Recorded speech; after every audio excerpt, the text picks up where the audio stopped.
बिहार की राजनीति में भूचाल आ गया है और तेजस्वी यादव वो पंच चल रहे हैं, वो तंज कस रहे हैं कि अब नीतीश कुमार की कुर्सी हिलने वाली। दोस्तों एक ऐसा फॉर्मूला जो कि तेजस्वी यादव का फॉर्मूला है और वो फॉर्मूला अगर सक्सेसफुल रहा तो नीतीश कुमार मुख्यमंत्री नहीं बन पाएंगे और बीजेपी वाले भी अगर सोच रहे हो तो बीजेपी का भी कोई मुख्यमंत्री नहीं बन सकता है।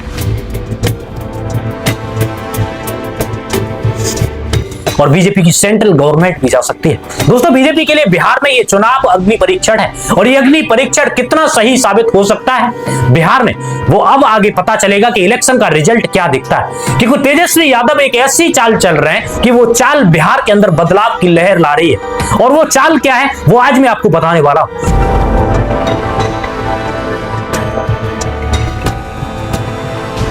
और दोस्तों इस वीडियो में बिहार की सच्चाई पता चलेगी कि बीजेपी किस प्रकार से बिहार के साथ खिलवाड़ कर रही है, साथ ही लालू प्रसाद यादव ने बिहार के साथ क्या किया है, तेजस्वी यादव जो आज चाल चलने वाले उसका कितना असर देखेगा।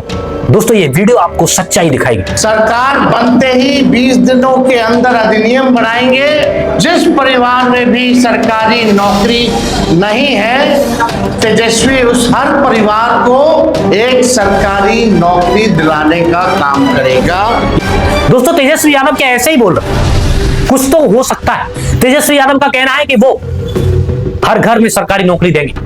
क्या हर घर में सरकारी नौकरी मिल पाएगी? क्या आपको लगता है या बीजेपी की तरह ये जुमला है? इस वीडियो को लाइक कीजिए, चैनल को सब्सक्राइब कीजिए और साथ ही मुझे सपोर्ट कीजिए। इस वीडियो को ज्यादा से ज्यादा लोगों के पास शेयर कीजिए ताकि उनको भी सच्चाई पता चल सके और साथ ही बिहार में कुछ बदलाव हो सके, क्योंकि बदलाव बहुत जरूरी है। क्योंकि बिहार में अनएम्प्लॉयमेंट, स्वास्थ्य सुविधाएं, इंफ्रास्ट्रक्चर, साथ ही बेहतर सुविधाएं नहीं है। देश भर का सबसे पिछड़ा राज्य है, कब तक पिछड़ा बना रहेगा? यानी आप लोग अगर बिहार से हैं तो आप लोग कब तक पिछड़े राज्य में रहो? दोस्तों अपने आप को आगे बढ़ाइए और साथ ही बदलाव की लहर लाइए। चलिए शुरू करते हैं इस कार्यक्रम को। ये कार्यक्रम आप सभी के लिए बहुत ही शानदार होने वाला है। दोस्तों मैं हूं आपके साथ रंजीतार और आप देख रहे हैं मेरे इस कार्यक्रम।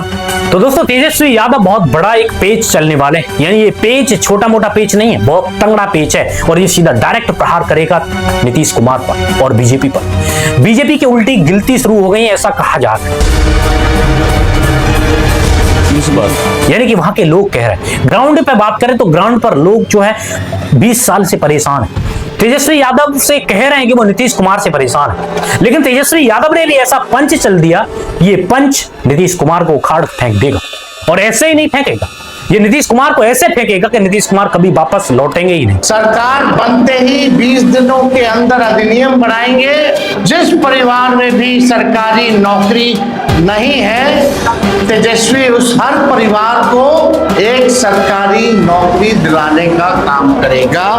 और तेजस्वी यादव ने यह भी कह दिया कि 14 नवंबर को आरजेडी की सरकार बनने जा रही है। बिहार में बहुत बड़ा बदलाव होने वाला है, बिहार में हिस्ट्री क्रिएट होने वाली है।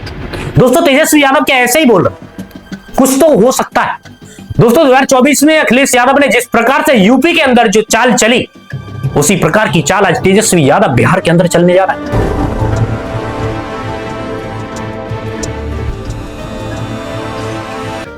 दोस्तों मैं आपको बता दूं बिहार में कुशवाहा समाज काफी ज्यादा है और कुशवाहा समाज के पास में बिहार में सरकार बनाने का पूरा एक हक होता है और उन लोगों के अंदर ताकत होती है कि वो चाहते हैं जिसकी सरकार बनाना चाहे उसकी सरकार को बना सकते हैं। आज नीतीश कुमार अगर सरकार में है तो कुशवाहा समाज की वजह से, और तेजस्वी यादव आज कुशवाहा समाज को एकत्रित करने में लगे हुए हैं, कुशवाहा समाज को आरजेडी से जोड़ने में लगे हुए हैं। दोस्तों मैं आपको बता दूं तमाम नेता जो कि कुशवाहा समाज से आते हैं उन्होंने आरजेडी को ज्वाइन किया है और आरजेडी की ज्वाइन नहीं किया है 2024 के लोकसभा चुनाव में भी आप लोगों ने रिजल्ट देखा हो। जिस प्रकार से तेजस्वी यादव ने पिछड़ों की राजनीति की, एमवाई फैक्टर को पीछे रखा, यानी कि जिस प्रकार से तेजस्वी यादव आज एमवाई फैक्टर को पीछे रख रहे हैं इसी प्रकार से अखिलेश यादव ने 2024 में एमवाई फैक्टर यानी कि मुस्लिम यादवों को सीट बहुत कम दी थी। जितने लोअर कास्ट के लोग थे, एससी एसटी समाज के लोग थे या फिर कुशवाहा समाज के लोग थे, लोधी कास्ट के वोट थे, उन सबको टिकट दी, लेकिन मुस्लिम और यादव को जो पहले टिकट मिलती थी वो नहीं दी और इसी वजह से 2024 में अखिलेश यादव 37 सीट के साथ यानी 41 सीटें इंडिया गठबंधन को मिली। आज तेजस्वी यादव भी इसी प्रकार से यानी कि एमवाई फैक्टर को पीछे रख के, क्योंकि एमवाई फैक्टर उनका एक मजबूत और कोर वोटर है, यानी कि मुस्लिम यादव उनको वोट करेंगे, लेकिन साथ ही वो एकजुट करने में लगे हुए हैं कि एससी और एसटी और साथ ही कुशवाहा समाज और भूमिहार समाज को एकत्रित किया जाए, उन्हीं लोगों को टिकट देने की बात कही जा रही है। अगर ऐसे लोगों को टिकट दी जाती है तो तेजस्वी यादव सरकार बना सकते हैं और यही एक बहुत बड़ी चाल है तेजस्वी यादव की जो कि चल सकते हैं। सरकार बनते ही 20 दिनों के अंदर अधिनियम बनाएंगे जिस परिवार में भी सरकारी नौकरी नहीं है तेजस्वी उस हर परिवार को एक सरकारी नौकरी दिलाने का काम करेगा। दोस्तों, तेजस्वी यादव एक ऐसे व्यक्ति बन चुके हैं जो कि अपनी चाल से चल रहे हैं और लगता है कि सरकार बनने वाली है, क्योंकि अगर अभी जिस प्रकार से तेजस्वी यादव के पास कुशवाहा समाज के बड़े बड़े नेता दिग्गज आ रहे हैं जो कि जेडीयू या फिर अदर पार्टियों से बीजेपी से निकल के आ रहे हैं और उनको टिकट दी जा रही है, क्या वो अगर चुनाव लड़ेंगे तो क्या वो जीतेंगे? नहीं, क्योंकि कुशवाहा समाज से उनको वोट मिलेगा, एमवाई फैक्टर से उनको वोट मिलेगा और साथ ही अदर जो आरजेडी का कोर वोटर है वहां से वोट मिलेगा।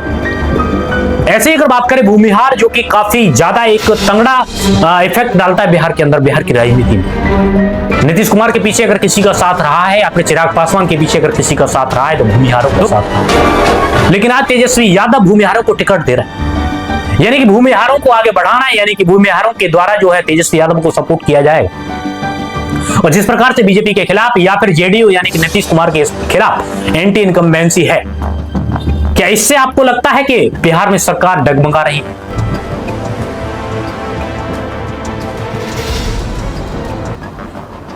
दोस्तों, मैं आपको बता दूं कि बिहार की राजनीति में प्रशांत किशोर एक बहुत बड़ा रोल निभाने वाले हैं और प्रशांत किशोर ने अगर ये रोल निभा दिया तो उसके बाद फिर जेडीयू नीचे गिर जाएगी और फिर उठ नहीं पाएगी। जेडीयू यानी कि नीतीश कुमार ने बिहार के लिए कुछ नहीं किया ऐसा कहा जाता है, यानी कि प्रशांत किशोर आज जिस प्रकार से लगे हुए और मेहनत पर कर रहे हैं, इससे दोनों के वोटर जो हैं यानी कि आरजेडी को जो वोट नहीं देना चाहते थे वो मजबूरी में उनको बीजेपी को वोट देना पड़ता था, आज वो लोग जो है प्रशांत किशोर को वोट देने को तैयार है। और वो लोग अगर आरजेडी और बीजेपी को पसंद नहीं करते तो प्रशांत किशोर को वोट दे रहे हैं। वोट दोनों का खिसक रहा है, ऐसी बात नहीं है कि एक का खिसक रहा है एक का नहीं खिसक रहा है, दोनों का वोट खिसक रहा है। लेकिन दोनों का वोट खिसकेगा वो तो ठीक है, लेकिन दोस्तों इससे राजनीति चेंज हो जाएगी, त्रिकोणीय मामला बनेगा और इससे झटका दोनों को लगेगा, लेकिन सबसे ज्यादा झटका महागठबंधन को लगेगा।